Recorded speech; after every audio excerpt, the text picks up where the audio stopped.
Et bienvenue la team Gros Billets, bienvenue à vous et bienvenue sur la chaîne du Club Invest. Comme d'habitude, je suis votre hôte Michel, le cofondateur du Club Invest, avec mon acolyte Thibaut, connu sur les réseaux sous le nom de Bye Bye Patron. Voilà, j'ai mis l'écharpe, il fait froid, on est rendu en plein hiver, c'est ma maman qui va être contente parce que c'est elle qui me l'a offert. Ça lui fera plaisir, je sais qu'elle m'écoute comme Thibaut.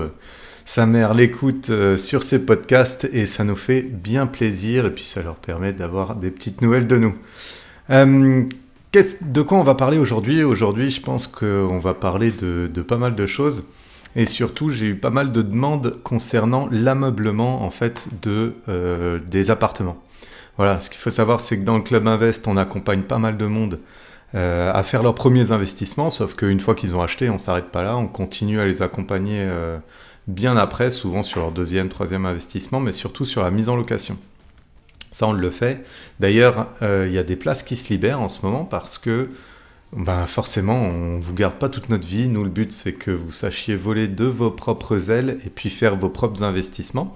Donc, au bout d'un moment, on vous dit, là, on n'a plus rien à vous transmettre, vous savez faire, donc essayez de voler par vos propres ailes, justement.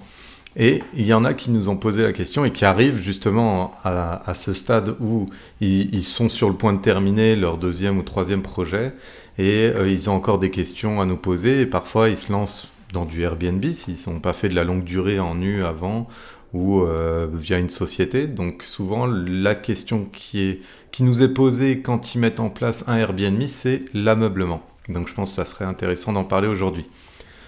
Donc on va parler de ça et comment on meuble un appartement. Forcément, les trois quarts des gens ils vont dire c'est simple, tu vas chez Ikea, t'achètes et puis voilà basta quoi. Mais calme-toi Johnny, calme-toi. Il n'y a pas que la solution Ikea, il y a plein d'autres solutions. Il peut y avoir la possibilité de passer par une décoratrice d'intérieur, hein, on l'a déjà fait. C'est pas forcément top, surtout quand c'est pas des personnes qui ont une petite touche un peu spéciale, comme on a pu voir dans une autre vidéo avec Christophe, qui là va vraiment booster votre Airbnb et puis le rendre beaucoup plus attractif.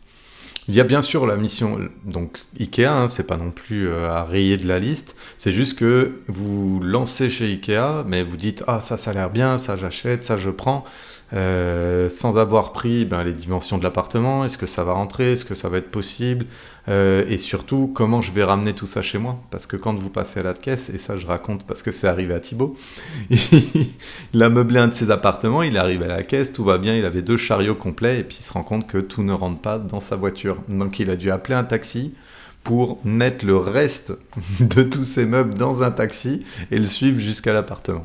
Je trouve que l'histoire elle est assez drôle et puis ça représente bien que parfois on se dit Ikea ça peut être super simple et puis pas forcément. Après faut encore meubler les meubles, faut les installer. C'est pas forcément la solution la plus simple, mais c'est sûr qu'elle existe et qu'elle est pas trop coûteuse. Il y a la possibilité donc de décoratrice. Donc on l'a fait, on est passé par là et puis on s'est dit génial, décoratrice d'intérieur, elle va tout nous faire. On est arrivé dans l'appartement, il y avait des meubles, certes, mais il y avait zéro déco. Et on était là, en fait, elle nous avait pas donné un sketch avant, elle nous avait juste dit je vais vous décorer l'appartement, vous verrez, ça va être super, machin. Mais c'est vrai qu'on n'avait pas eu de plan avant ou alors de croquis en 3D qui nous permettaient de voir un petit peu ce que ça allait représenter. Et donc, en fait, on a été assez déçus.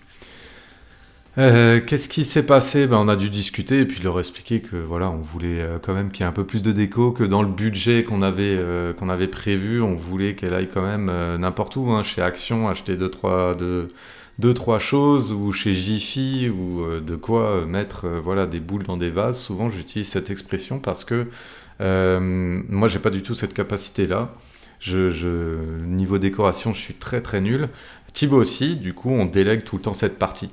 Une des meilleures options, si vous avez, c'est de demander à votre conjointe, à votre amie, à votre petite copine. Donc encore une raison de se mettre en couple et de faire de l'IMO, c'est que vous pouvez bénéficier voilà, de leur touche féminine pour décorer un appartement. Ça c'est super pratique. Moi je l'ai fait en demandant à une amie de décorer mon appartement et elle l'a fait vraiment avec goût et c'était vraiment exceptionnel. Et puis voilà, et puis après vous pouvez payer ses services comme vous le souhaitez, ça vous regarde. Ça peut être, en l'occurrence, moi c'était un super resto. Et voilà, et puis on a passé une bonne journée, et puis ça vous permet d'apprendre quelque chose sur la déco. Mais je vous assure que voilà, moi je pense pas à mettre des super boules dorées dans un vase. Ça me passe pas par la tête, donc je préfère passer par quelqu'un d'autre. Autre chose, je parlais de votre conjointe ou de votre conjoint, donc vous pouvez forcément de cette manière, en profitant de ses qualités de décorateur ou de décoratrice, hein, vous pouvez aussi l'inclure dans votre vie d'investisseur. Voilà, ça je pense qu'on pourrait en faire un sujet total de vidéo, un sujet complet, parce qu'on me pose souvent la question, voilà, comment concilier votre vie d'investisseur et puis votre relation privée avec votre conjoint ou votre conjointe. Je pense qu'on pourrait faire ça. Voilà, ça pourrait s'appeler Johnny veut investir en couple. Et on pourra parler de ça parce qu'il y a pas mal de choses à parler avec le temps que vous avez à répartir et puis comment expliquer à l'autre tout simplement votre passion pour l'investissement immobilier. Ou autre, hein, ça peut être autre chose, mais en tout cas, comment concilier les deux. On me pose souvent la question et je pense que c'est un point qui est assez important à aborder, surtout quand vous vous lancez, parce que c'est pas pour 1 ou 2 mois, c'est sur plusieurs années. Voilà. Donc il faut que ça convienne à tout le monde. Une autre solution concernant l'ameublement, ça va être d'acheter des meubles d'occasion. Voilà, on en parle souvent. Je peux les acheter sur le Bon Coin, je peux les acheter sur Marketplace. Ça dépend des pays où vous êtes, ça dépend des régions. Il y a peut-être certaines choses qui marchent mieux que d'autres. En tout cas, tout ce que je peux vous dire concernant les meubles d'occasion, c'est de faire attention à leurs conditions, forcément, mais surtout, on en parle énormément, c'est tout ce qui est par rapport aux punaises de lit, parce qu'on me demande souvent si il est intéressant d'acheter des lits ou des matelas ou des couvertures sur le Bon Coin ou sur Marketplace. Moi, je dis oui, pourquoi pas, on fait de très bonnes affaires. Par contre, apprenez à bien vérifier la condition de ces objets-là. Donc un canapé, ça peut être super. Par contre, vérifiez bien qu'il n'y ait pas de traces de punaises de lit, qu'il n'y ait pas de traces d'autres choses. Moi, ce que j'explique souvent, c'est concernant les matelas, j'essaye de retourner toutes les coutures ou tous les plis que vous voyez là où vraiment il peut y avoir des insectes qui se sont insérés, essayer de regarder sur tout ce qui est couette, drap, s'il n'y a pas des micro-taches de sang. Ça peut être révélateur, ou alors des micro-taches noires qui pourraient prouver qu'il y a eu des cas de punaises de lit, tout simplement. C'est très embêtant, ça vous arrivera un jour ou l'autre, parce qu'aujourd'hui c'est tellement développé que ça arrive tout le temps. Cet été, ça a été vraiment un calvaire, je pense que ça m'est arrivé dans 3 de mes logements, et il a fallu le gérer assez rapidement, et le mieux possible. Tout ce que je peux vous donner en conseil, si ça vous arrive, je vous le souhaite pas vraiment, c'est d'être en contact direct avec votre locataire. Donc le locataire, souvent, ça va être de la location courte durée, donc c'est d'arriver à leur parler directement et très rapidement. Moi, je les avais appelés directement. Il y en a certains que j'ai appelés, il y en a certains où j'ai juste eu besoin de leur écrire. Mais en tout cas, j'ai pris des décisions très rapides. Je me suis mis à 100% là-dessus, c'est-à-dire que j'ai pris le temps d'appeler directement une société, de les faire intervenir. Si c'est possible dans la journée, tant mieux. Si ce n'est que le lendemain, dans ce cas-là, il va falloir les reloger. Dans tous les cas, je les ai tous remboursés à 100% pour les nuits où ils ont eu ce genre d'inconvénients. Et puis, j'ai traité l'appartement. Je ne l'ai forcément pas reloué tant qu'il n'avait pas été complètement traité. Donc ça, en plus, c'est sur plusieurs jours. Donc ça peut durer pendant 3 semaines le temps que ça fasse effet. Que ce soit un traitement chimique, un traitement par la chaleur, peu importe le traitement, le but c'est que vraiment vous régliez le problème. Et puis ensuite vous avez la possibilité, et puis je pense même ça devrait être une obligation d'en parler à la copropriété, de voir d'où ça vient et de régler le problème dans sa globalité, parce que vous n'êtes sûrement pas le seul à avoir ce souci si vous l'avez eu dans un immeuble. Voilà, sinon ça va revenir de façon récurrente. Donc si c'est pour perdre des bonnes notes, et puis surtout des voyageurs tous les étés, c'est vraiment pas la bonne solution. Un autre point quand vous achetez des meubles d'occasion, ça va être les factures. forcément, les 3 quarts du temps, vous n'avez pas de facture, donc vous penchez pas trop vers cette option, et pourtant elle est intéressante, et vous pouvez faire des factures en fait vous-même qui sont tout à fait recevables par votre comptable. Il faut savoir que quand vous achetez quelque chose, vous passez un contrat. Et en fait, on en passe toute la journée des contrats. Quand, par exemple, vous allez dans votre boulangerie le matin pour chercher votre baguette ou votre croissant, vous passez techniquement un contrat. Il n'est pas forcément écrit, là il est que oral, c'est que vous allez payer pour recevoir un bien de quelqu'un, et ça, techniquement, c'est un contrat. Même si vous n'avez rien signé ou quoi, par exemple, vous payez pour quelque chose, votre boulanger, il a l'obligation de vous délivrer un produit qui est par exemple fait dans les règles de l'art, c'est-à-dire qu'il n'a pas été altéré de quelque sorte que ça soit. Et si vous avez un problème, par exemple d'indigestion, ou un problème, vous tombez malade ou quoi que ce soit, forcément il va être tenu responsable, parce que il y a ce contrat qui vous lie du fait que vous les ayez acheté quelque chose. Mais par contre, pour le matérialiser, à la boulangerie, vous avez peut-être un ticket de caisse qui peut prouver ça. Sur le Bon Coin, vous n'en avez pas. Donc ce que vous pouvez faire, et c'est tout à fait légal, vous créez une feuille comme quoi vous expliquez que la partie Monsieur Dupont vous a cédé pour la somme de, vous faites la liste du matériel qui vous a cédé. Donc ça peut être un lit, une lampe, peu importe. Vous n'êtes pas obligé de tout détailler en disant tiens, la lampe elle vaut tant, le lit vaut tant. Vous faites la liste et puis vous dites voilà, c'était pour un total de temps, je lui ai donné tant. Et ça, vous pouvez le donner à votre comptable. À partir du moment où vous arrivez à prouver, bien évidemment, que vous avez sorti l'argent, c'est sûr que vous ne pouvez pas vous faire des factures comme ça, et ça serait tout à fait illégal. Donc ne le faites pas. Ça, c'est des documents que nous, on aide les personnes qu'on accompagne au Club Invest à faire. On leur donne des exemples et puis on leur montre celles qu'on utilise, qui sont tout à fait recevables par un comptable et qu'on utilise depuis longtemps. Et encore une fois, tant que vous prouvez que vous avez pu sortir d'un compte ou d'un autre, peu importe, cet argent pour pouvoir payer la personne que vous rencontrez sur le Bon Coin pour acquérir ses biens, c'est tout à fait recevable, et vous pouvez le faire passer sur vos comptes de votre LMNP par exemple, ou de votre SCI si vous achetez des meubles d'occasion. Voilà, donc pour résumer, il n'y a pas que Ikea, il n'y a pas que les décorateurs professionnels, il y a aussi les possibilités de faire ça à moindre coût, donc en achetant des choses d'occasion, et puis en décorant vos appartements avec vos proches ou avec des personnes qui se connaissent un peu mieux. Ça, c'est pour le petit tips économie. Et puis, vous avez aussi des solutions qui sont tout en main, comme Easy Immobilier ou ce genre de société qui va forcément vous proposer des packages qui sont déjà tout faits. Donc, c'est des sociétés qui sont spécialisées là-dedans.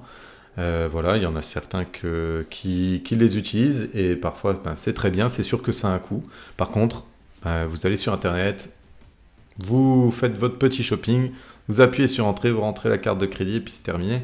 Ils viendront tout vous installer, et puis vous avez tout qui sera fait. Donc forcément, ça coûte plus cher, mais vous n'avez pas grand-chose à faire, vous n'avez même pas le transport à vous occuper. D'ailleurs, en parlant de transport, si jamais vous avez par exemple du LMNP ou que ce soit une société, vous pouvez, même la location de la camionnette, parce que vous allez chercher un meuble sur le Bon Coin, vous pouvez aussi le passer dans vos charges. Ça, c'est tout à fait recevable parce que ça a un lien avec votre activité.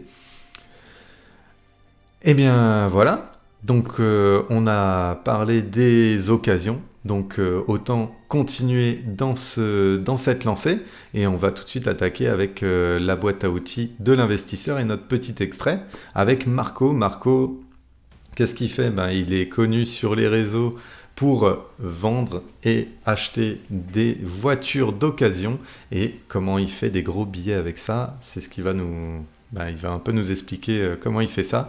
Et surtout, ce qui est vraiment chouette, c'est qu'on se retrouve dans son garage où il a donc ces voitures un petit peu qui sortent de l'ordinaire, parce qu'il avait commencé, je crois, avec une Twingo. Il s'est rendu jusqu'à acheter des voitures qui appartenaient à de célèbres footballeurs. Et puis, il nous montre un petit peu comment il fait, ses techniques. Donc ça peut être très intéressant. Et puis ça peut vous montrer que voilà, nous on le fait avec l'immobilier, on achète de l'ancien, souvent on refait des travaux, on va le louer, on va le revendre, et ben lui il va vous montrer qu'il fait exactement la même chose avec des voitures. Il n'y a pas que avec l'immobilier qu'on peut faire des gros billets. En tout cas, c'est sur la boîte à outils et c'est que sur la boîte à outils que vous trouvez ça.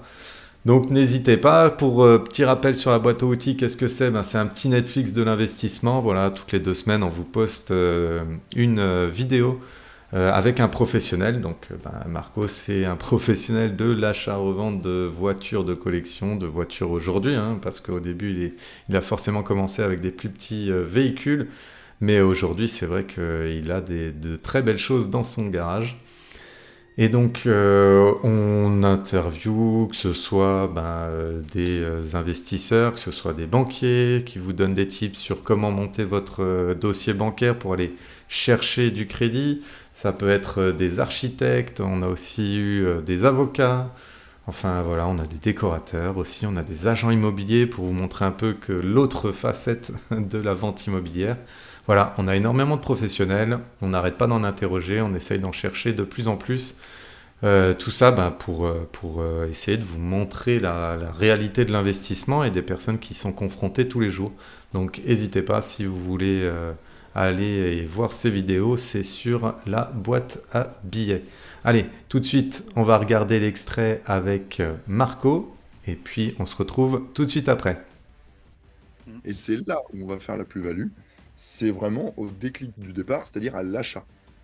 Plus je vais bien négocier ma voiture à l'achat, plus je vais arriver sur une gamme, donc celle-ci que j'ai fait pour 9 000, rajout pour arriver celle-ci à 12 000, que j'ai vendu 14. Après, je suis parti, j'ai racheté celle-ci à 13 000, une SLK. Donc en fait, à l'époque, j'avais 19 ans, j'avais 400 euros par mois en alternance, et je me permettais déjà de me mettre 1 000 euros de côté, en passant d'une voiture plus sympa. Mm. Et en fait, c'est là où le parcours, après, il passe d'une SLK, une Audi TT, une 630 Ci BMW, une E55 AMG. Et là, il y a un step. Et là, il y a un step, puisque tu es sur une BMW Z4 E89, nouvelle génération. Et là, après ma Twingo, j'étais sur une Z4 E85. Et quand tu sais qu'en 1, 2, 3, 4, 5, 6 voitures, tu t'achètes le nouveau modèle, et que tu n'as pas perdu d'argent, et que tu es passé de 12 000 euros à 30 000 euros à la revente, Mm. sans avoir investi plus de, allez, 1 000 euros, on va dire, en tout, avec les cartes grises et tout, mais les plus-values qu'absorber et tout. Parce qu'à 400 euros par mois, tu te doutes que tu ne peux pas, de un, faire un crédit, de deux, tu peux pas te permettre même de changer un pneu si le pneu est crevé. Mm. Donc, tu achètes les voitures qui sont les mieux entretenues. Et Mm. comme tu les achètes les mieux entretenues, avec, allez, 20 000 km d'entretien, les pneus faits, parce que tu te doutes, sur le bon coin, les gens, ils veulent vendre, ils veulent pas de problème. Donc, toi, tu te sers de ça. Et en te servant de ça et en roulant avec 6 mois, 9 mois, ça te permet de les revendre sans avoir mis un centime en entretien dans le véhicule. Tu as mis juste de l'essence et une assurance. Et comme j'étais jeune et que j'avais pas trop de sous, je me mettais au tiers maxi vol incendie, ce qui me permettait de rouler avec des voitures comme ça à 60 euros par mois en termes d'assurance. Après, bon, voilà, j'ai été obligé de me mettre en tout risque parce que les voitures avaient de plus en plus de valeur. Mais aujourd'hui, même en tout risque, alors ça c'est une petite parenthèse, celui-ci me coûte 66 euros par mois, celle-ci me coûte 57 euros par mois. En tout risque, valeur optimale. Il y a des techniques aussi pour faire baisser les assurances. Ok. Et donc ça, c'est partie de cette académie, on en parle, parce que j'ai pu créer un écosystème, un environnement, où tu peux rouler avec des belles voitures sans casser ta tirelire tous les mois. Et donc, en grandissant, quand j'ai bien vendu celle-ci à 30, j'ai racheté celle-ci à 23, qui était une Cayman SD carte. Et le gros step, il est là. Et c'est pour ça aujourd'hui, je pense que je suis derrière cet ordinateur. C'est parce que je l'ai vendu 4 mois après, alors que c'était mon rêve automobile de l'époque, d'avoir ma première Prestige, une Porsche. Et donc, cette Porsche, je l'ai vendue, j'ai mis 25 000 euros d'apport pour ma première maison à 23 ans. Et j'ai acheté ma première maison à 23 ans, et je suis reparti avec ma plus-value de 10 000 euros. J'ai racheté une SLK. Donc, SLK de l'époque. Et là, j'ai racheté une SLK. Et là, je me suis dit, allez, t'as une maison, et tu repars avec un petit cabriolet allemand, sympathique, tu sais le vendre, tu sais ce que ça vaut, continue, fonce. Racheté 10, vendu 16, repris une CLS 55 AMG, et on remonte. Et Audi Q7, et Audi RS6 C6, le V10 de la Lamborghini à l'intérieur, ça se vend super bien. Mais une fois de plus, encore un step. Tu vois, moi aussi j'ai rencontré, c'est-à-dire des aléas, comme on peut rencontrer dans l'immobilier. À l'époque, il y avait un malus qui est sorti. Au-dessus de 36 chevaux fiscaux, tu avais 500 euros par cheval fiscal en plus. Et là, je me suis dit, wow, je vais pas pouvoir me permettre de payer une carte grise à 8 000 euros de malus, plus 2 300. Je l'avais mis à l'éthanol, ça m'avait coûté 300 euros la conversion, parce que bon, un V10, ça consommait énormément. Bien sûr. Et donc, je me suis dit tout simplement, bah, je vais l'échanger, et je vais voir les échanges qu'on me propose. Et on m'a proposé une Porsche Panamera. Et là, tu refais un step, parce que tu passes d'une premium que tu échanges contre une prestige. Et en fait, on n'échange pas une prestige contre une premium. Sauf certains garages qui ont des intérêts, puisqu'ils font marcher leur trésorerie, ils veulent que. Voilà. Puis clairement, c'était le patron du garage, il avait été séduit par la voiture, l'éthanol, tout ça. Il m'avait dit, moi, je la veux, tu me rajoutes 5 000. J'avais dit, non, non, non, non, moi, il n'y a pas de 5 000 euros. Si tu la veux, c'est un échange clé à clé.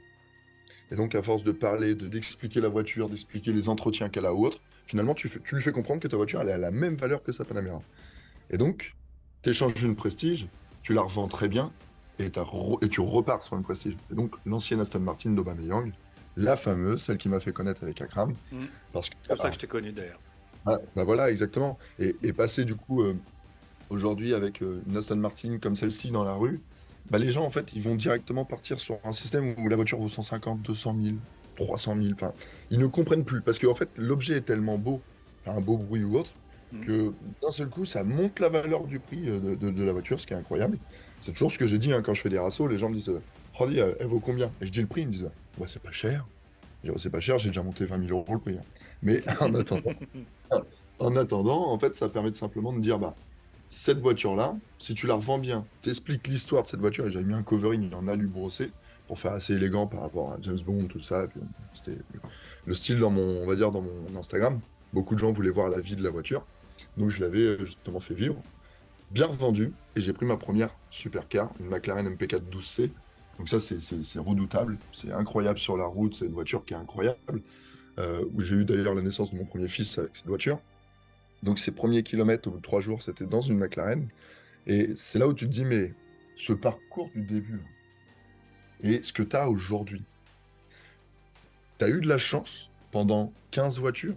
Est-ce que c'est de la chance ou est-ce que tu as provoqué la chance? Mm. Parce que oui, en soirée, quand tu arrives avec une Aston ou avec une McLaren, tu te dis, mais c'est qui lui? Mais qu'est-ce qu'il fait? Enfin, Mm. comment il fait? Ah bah ça doit être papa. Bon bah finalement non, c'est pas papa. Bon bah peut-être la drogue. Bon bah non, la drogue, on évite de se montrer avec des voitures comme ça quand on est dans un délire comme ça. Donc en fait non, c'est juste euh, très simple. T'expliques à la personne et il se dit mais en fait, mais moi aussi je pourrais le faire. Je dis mais oui, oui. Par contre, en face de toi là tout de suite, t'as quelqu'un qui l'a fait, qui a osé se lancer à l'époque et qui ne s'est jamais arrêté.